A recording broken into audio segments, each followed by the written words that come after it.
Amigos de Blockbuster y de GameRush, les tengo una noticia increíble ya que tenemos una entrevista exclusiva con Cliff Bleszinski, director de diseño de Epic Games, en donde nos contó todo acerca del lanzamiento de Gears of War 3. No se lo pueden perder, vamos a verlo.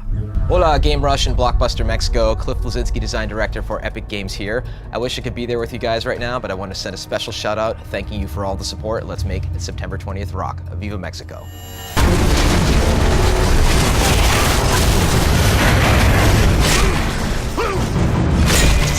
So Gears of War 3 is a culmination of everything that's been building up from Gears 1 to Gears 2, ultimately to Gears 3. The coalition of ordered governments has fallen, an infection is spreading across the land, causing all the locusts to become lambent, and it's up to Marcus and his friends to clean up the mess. Marcus Phoenix is a man who's haunted.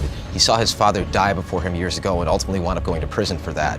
When you start the game, you play as an interactive dream. You're Marcus in his cell, much like Gears 1 as it started, and Anya's actually the one who comes and wakes you up and gives you your armor.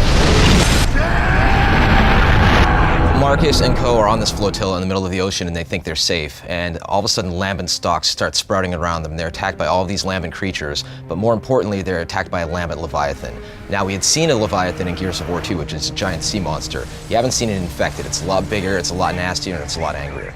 When you implement 4-player co-op into your game, especially story-based co-op, you have to adjust the play space for it. It's no longer 2 people who are fighting for elbow room, it's 4. So what we have is larger combat bowls in which the players encounter the enemy so that they can have better flanking opportunities and ultimately better gameplay. We were able to actually put out a beta. A beta is huge for a game like this because you want to make sure that your online is just rock solid on day 1.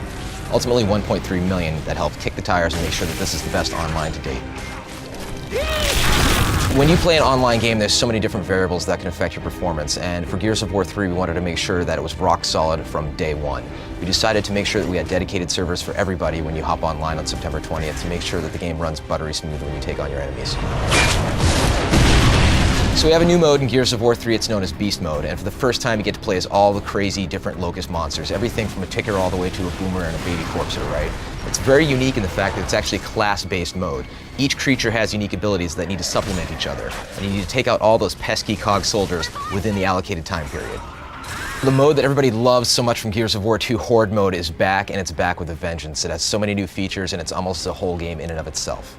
Some of the new features that are in Horde 2.0 are first and foremost fortifications. Now you have a certain time period before the Locust attack where you get to buy fences, turrets, decoys, and things like that, upgrade them, and then kill Locust, get cash, and use that to spend to upgrade them further.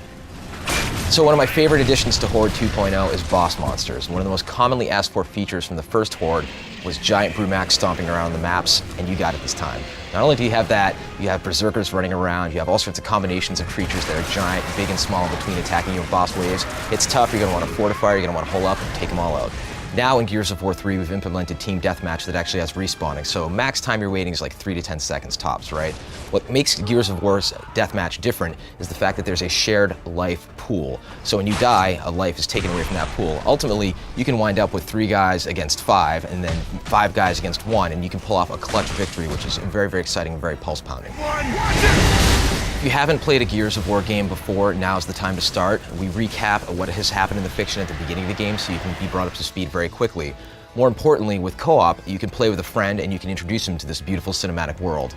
Now, not everybody's amazing at shooters, so what we've implemented is the ability for one player to be at a hardcore difficulty while the other player can play as casual and they can help each other through the cinematic adventure. So we're introducing a new thing for Gears of War 3, it's called the Season Pass. And what this means is that day 1, you can pre-purchase all of the DLC for the game. We're going to expand all of your modes. It's not just going to be some multiplayer maps.